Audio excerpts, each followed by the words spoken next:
Hi, I'm Stewart Spinks and welcome to episode 105 of my podcast, Beekeeping, Short and Sweet.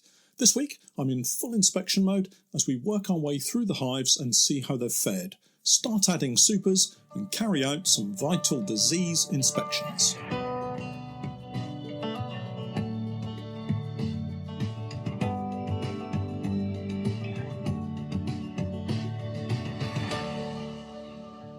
Beekeeping, Short and Sweet, a beekeeping podcast for the inquisitive beekeeper with a short attention span. A beekeeper, in fact, just like me. I'm grateful to Honeypore Hives for sponsoring in part our podcast for this season. Honeypore Hives, as I'm sure you're aware, are poly Langstroth hives, and we're setting up an apiary full of their hives this season, courtesy of Honeypore.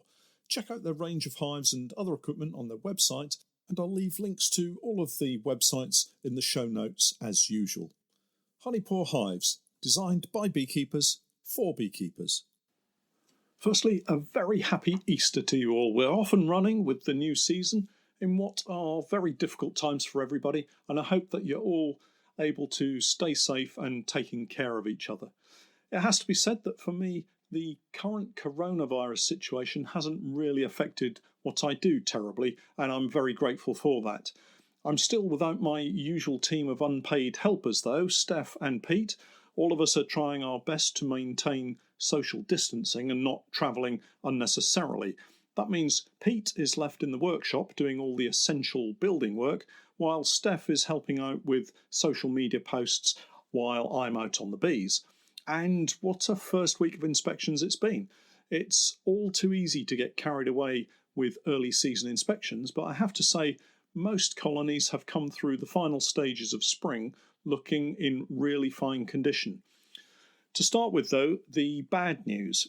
I've finally made it round all of the apiaries and we have lost a total of 6 colonies now.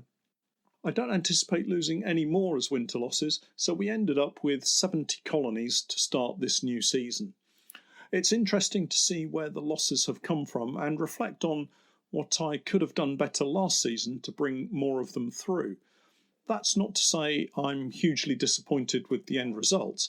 I think that using my fairly limited maths skills, it works out at about 8.5% losses. And anything under 10% for me, I think, is a good result with the number of hives that I've got.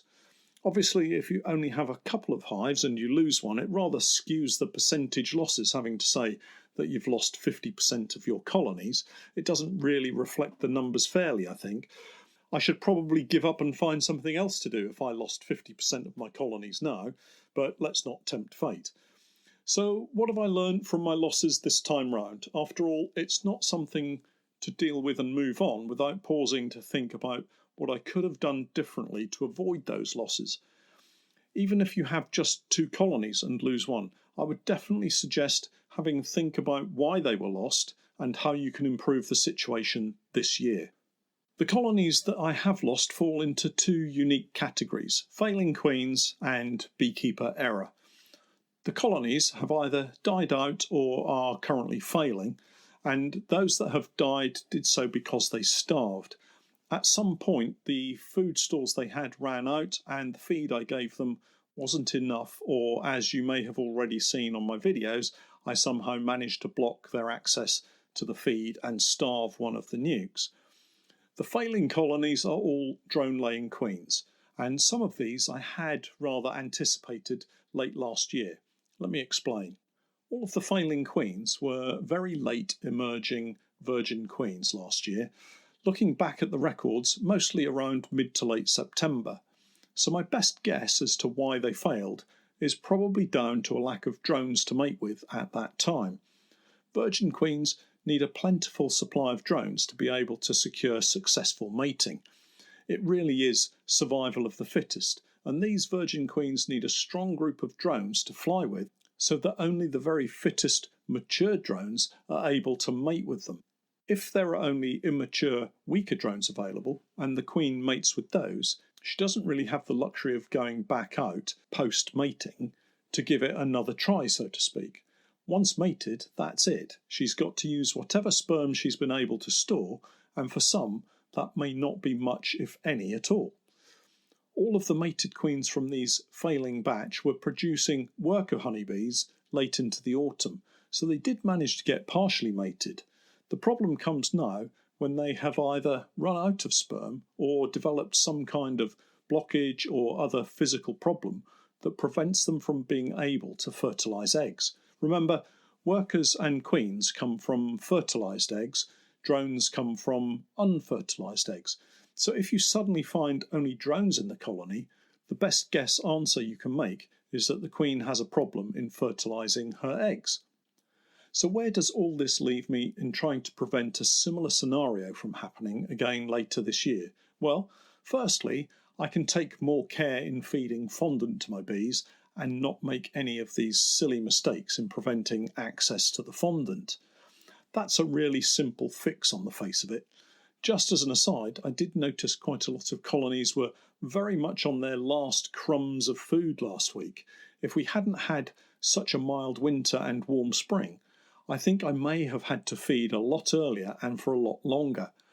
The benefit now is that those colonies that have almost completely empty brood boxes are able now to fill up with new stores and lots of eggs, larvae and sealed brood. The flip side of that is the very frugal bees that didn't eat their way through all of the stores have as much as 4 or 5 frames of solid stores in their brood boxes and are now limited in the amount of room the queen has to lay eggs and expand the colony.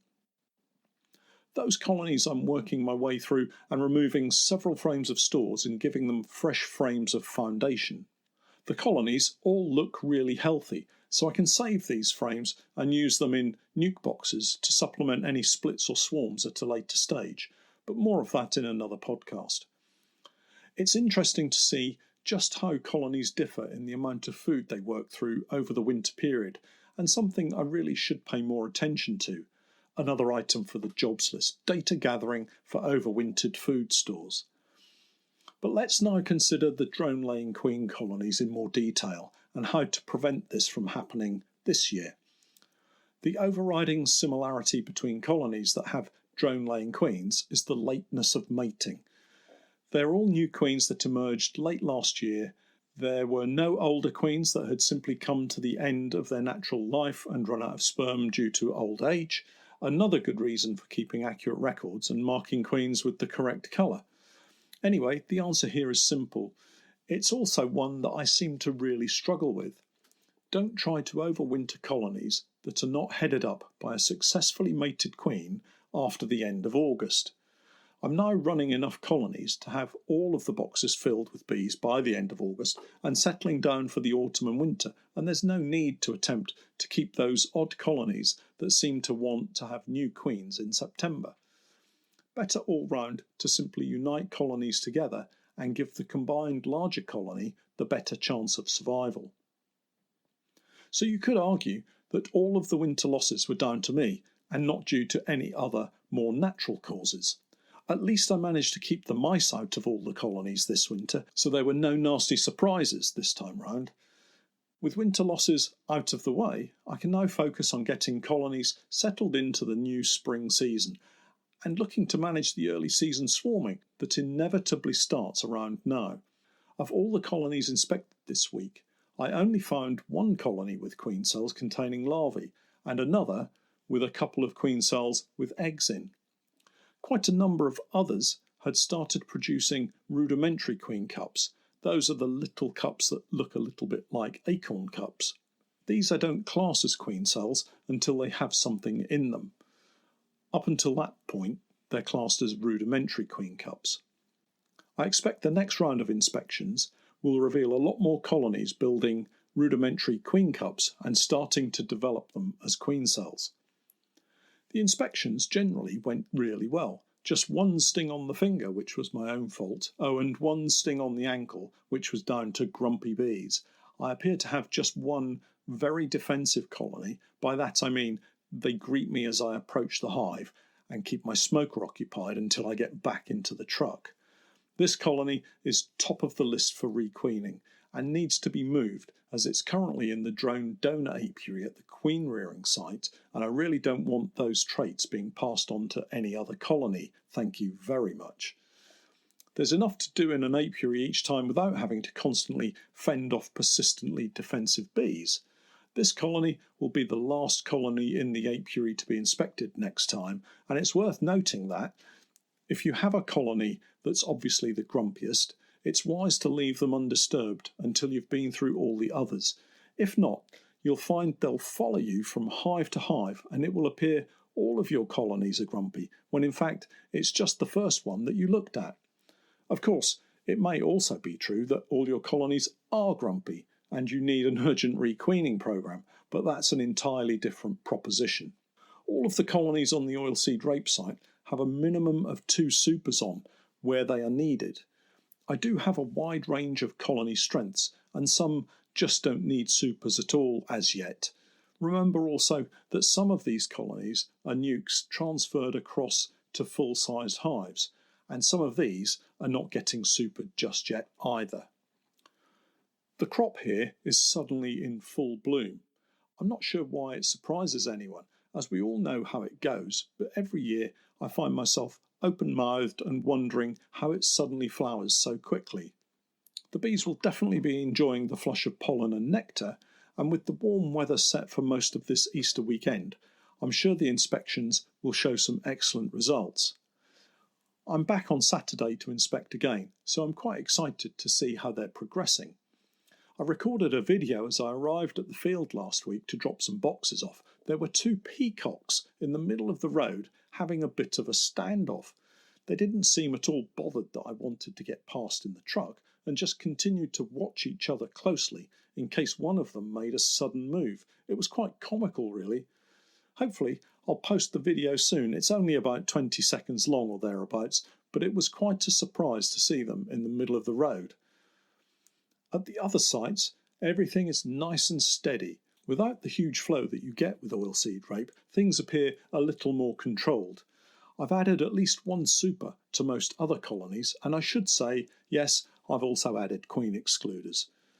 Spring cleaning will start in earnest over the next couple of weeks as we carry out inspections.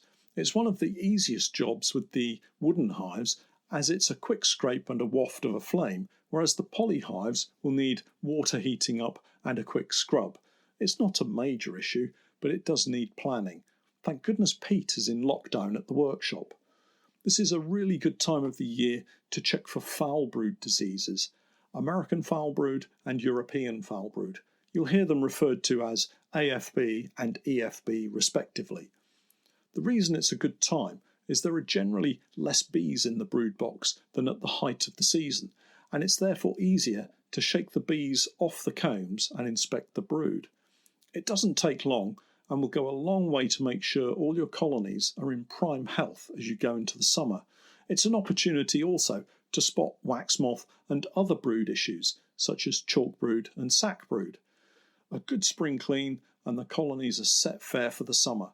I particularly like the fact that swapping the brood boxes means frames are so much easier to move and lift out when compared to the gnarly, propolised, difficult to move frames stuck in overwintered boxes. It seems like a lot of effort now, but in a month's time it will all make perfect sense. For those of you just taking ownership of your very first nucleus colony of honeybees, I wish you good luck for the coming season. I know it can seem quite daunting, especially as you've probably been offered help and guidance, which has recently been missing due to the coronavirus issues. Well, don't worry, beekeeping is really simple at the heart of it. Take a look at my guides for moving bees from a nuke into a full-size hive and follow the inspection process for the first year. I have a playlist on YouTube that you could follow. Keep them well supplied with food as they draw out the frames of foundation you've given them, and enjoy watching them as they head out and back on foraging duties. Something to remember is not to get too keen on inspecting them every other day. Leave them between inspections for a week or so that they can settle back down after the disturbance of each inspection, and just enjoy watching them between inspections for now. Well, that's it for this week. Have a great beekeeping Easter weekend. Stay safe, and please do remember to check out my Patreon page where you can access lots more content. That's www.patreon.com/Norfolk Honey. I'm Stewart Spinks, and that was Beekeeping, short and sweet.